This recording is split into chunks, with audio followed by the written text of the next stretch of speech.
하나님께서 미가야를 통해 아합 왕이 길르앗 라못으로 가면 죽을 것이다, 이렇게 말씀하셨습니다. 그럼에도 불구하고 아합은 길르앗 라못으로 쳐들어갑니다. 하나님 말씀을 아예 안 믿은 걸까요? 그렇다고 보기에는 아합이 변장하고 전쟁터에 가거든요. 그러니까 너 전쟁터 가면 죽을 거야, 그러니까 지금 변쟁한 거죠. 그러니까 하나님 말씀을 아예 안 믿은 것 같지는 않아요. 그렇죠? 그럼 왜 하나님 말씀을 믿으면서도 왜 전쟁을 벌였을까요? 하나님의 말씀이 주는 두려움보다 길르앗 라못을 얻고자 하는 탐욕이 더 컸기 때문입니다. 탐욕이 생기면요, 사람은 언제나 긍정적인 합리화를 한대요. 예를 들어 주식이나 코인이나 부동산으로 큰 돈을 벌려고 하다가 오히려 돈만 잃은 분들이 있거든요. 이분들이 돈을 잃은 이유는요, 지금 순간은 투자하면 안 되는데 그 순간에 투자를 했어요. 혹은 지금 빨리 투자한 거를 돈을 빼야 되는데 돈을 안 뺐어요. 그래서 잃는 거예요. 그럼 왜 그렇게 들어가지 말아야 할 때 들어가고 빼야 할 때 빼지 않았느냐? 이분들의 이야기를 들어보면 오를 것 같았대요. 근거는 없습니다. 그냥 그렇게 될 것 같았대요. 이걸 긍정적인 합리화라고 표현하더라고요, 어떤 분이. 부정적인 근거나 위험을 알리는 경고는 아예 듣지도 않습니다. 자신이 바라는 대로 될 거라 열심히, 요즘 말로 희망회로를 돌린다고 하거든요. 자기 희망만 열심히 희망대로만 생각하는 거예요. 지금 아합의 상태가 그래요. 하나님의 경고를 받았어요. 그러나 당시 강대국인 남유다와 북이스라엘이 함께 아람과 싸우면 반드시 이길 거다라고 생각했어요. 아람쯤이야 얼마든지 이길 수 있고 자신도 죽지 않을 거다, 그렇게 생각을 해요. 그러니까 하나님이 경고하셨음에도 불구하고 얼마든지 피할 수 있을 거야 라고 생각을 했죠. 결과는 어떻습니까? 아합의 생각대로 되었나요? 그렇지 않죠. 아합의 생각대로가 아니라 여호와의 말씀과 같이 되었습니다.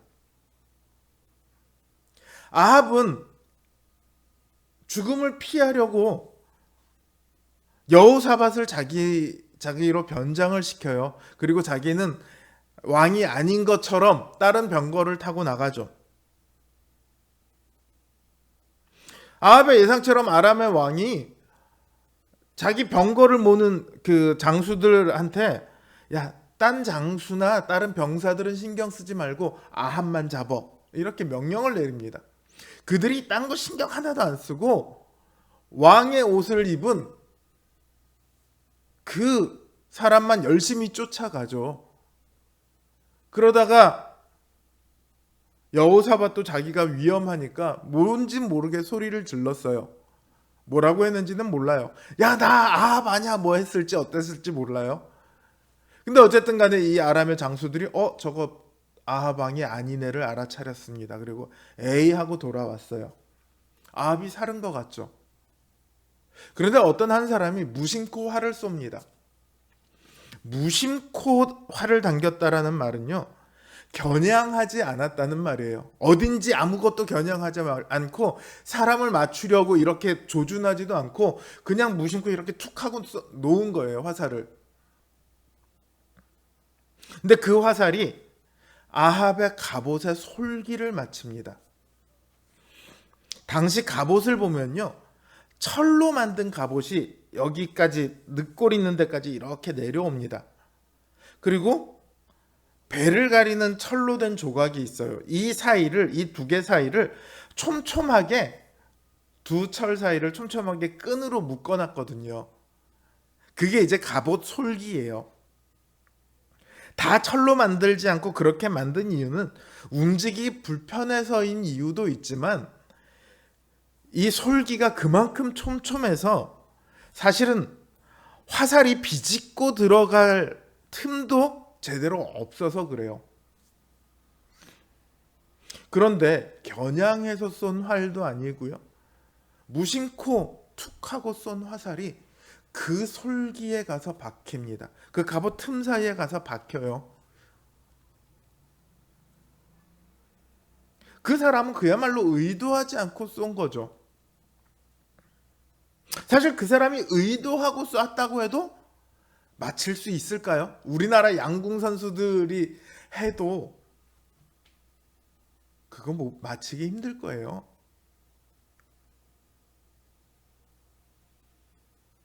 그런 화살이 아합의 그 갑옷의 비좁은 틈을 파고 들어가서 살에 박힌 것은요, 그 사람은 의도하지 않았지만 하나님께서 의도하셨기 때문입니다. 그래서 화살이 박혔어요. 화살이 박혔으니까 어떻게 해야 돼요? 빨리 후퇴를 해야 되죠. 후퇴를 하고 싶은데 이날 전쟁이 너무도 맹렬해요. 그러니까 아람 병사들이 죽자 사자 싸우고 뭐 이스라엘 병사들도 죽기 살기로 싸우죠. 그러다 보니까 누구를 먼저 공격하냐 하면 일단 병거가 보이면 장수일 거 아니에요. 일단 공격하고 보는 거예요. 아합이 탄 병거가 빨리 후방으로 빠져서 병을 고쳐야 되는데 빠질 수 있는 틈을 안 주는 거예요. 이 사람이 덤벼오고 그 다음에 또 저 사람이 덤벼오고 피가 점점 흘러서 병거를 가득 채웁니다. 그 정도로 싸웠으면 피가 흘러서라도 살 수가 없죠. 아합은 과연 그 병거 위에서 죽음을 맞이합니다.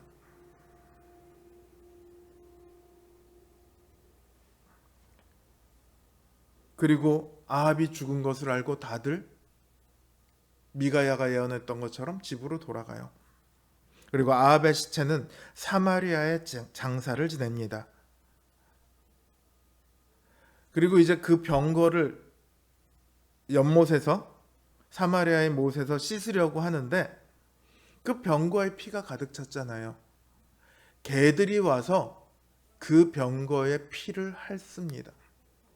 뭐 개가 병거에 피를 핥는 게 뭐가 이상하겠냐마는 이거는 아합이 나봇의 포도원을 차지했을 때 하나님께서 엘리야를 통해 하신 말씀이거든요.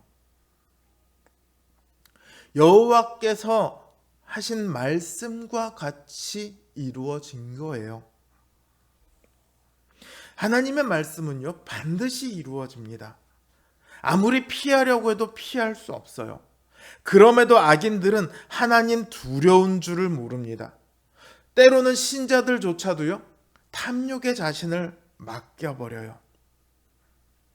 죄와 탐욕에 자신을 팔아버립니다. 그러나 하나님은 그런 이들을 반드시 심판한다고 하셨어요. 지금 얼마나 잘 나가고 있느냐가 중요한 거 아닙니다. 의인이 더 못 살고 악인이 더 잘 사는 것처럼 보이는 그런 게 솔직히 우리 현실이지만 눈에 보이는 게 전부가 아니에요. 여러분들 역사를 보면요, 그렇게도 강성하던 국가들이, 그렇게 강성하던 세력들이, 그렇게 잘 나가던 기업들이, 그렇게 잘 나가던 집단들이 어느 순간에 휙 하고 사라져 버리는 것을 볼 수 있습니다.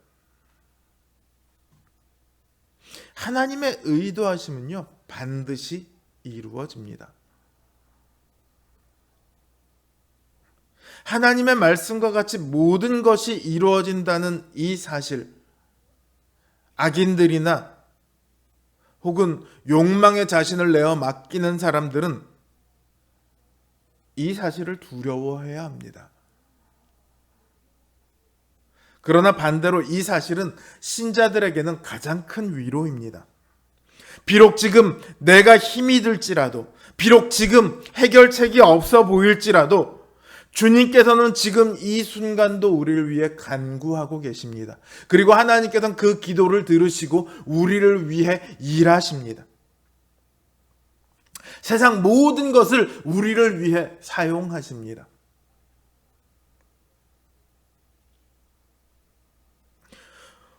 오늘이 두렵고 오늘 힘이 없어서 슬플지라도, 어디로 가야 할지 알 수 없어서 막막할지라도 하나님께서는 우리의 힘이 되시며 우리의 용기가 되시며 우리의 확고한 소망이 되십니다.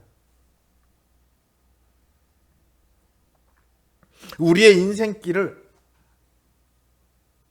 마치 광야를 걷는 것과 같다, 광야의 나그네 인생과 같다, 그렇게 표현하죠.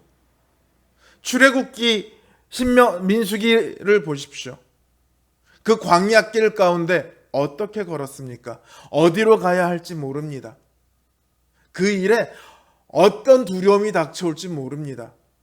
가는 곳마다 강대한 민족들이 있습니다. 이스라엘보다 훨씬 싸움 잘하는 민족들이 있습니다. 광야에 먹을 것이 없고 물이 없습니다. 그러나 하나님께서는 불기둥과 구름기둥으로 그들의 한가운데 늘 함께 계셨으며 그들을 늘 인도하셨습니다.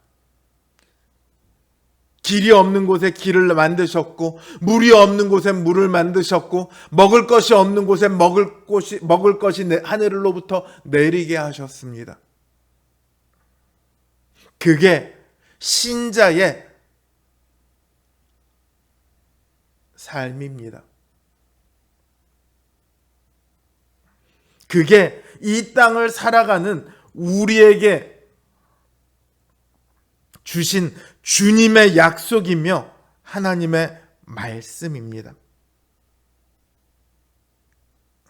말씀하신 대로 이루어 가시는 그 하나님의 역사를 믿으심으로 모든 상황 가운데 기뻐하며 감사할 수 있는 우리 성도님들 되시기를 주님의 이름으로 기원합니다.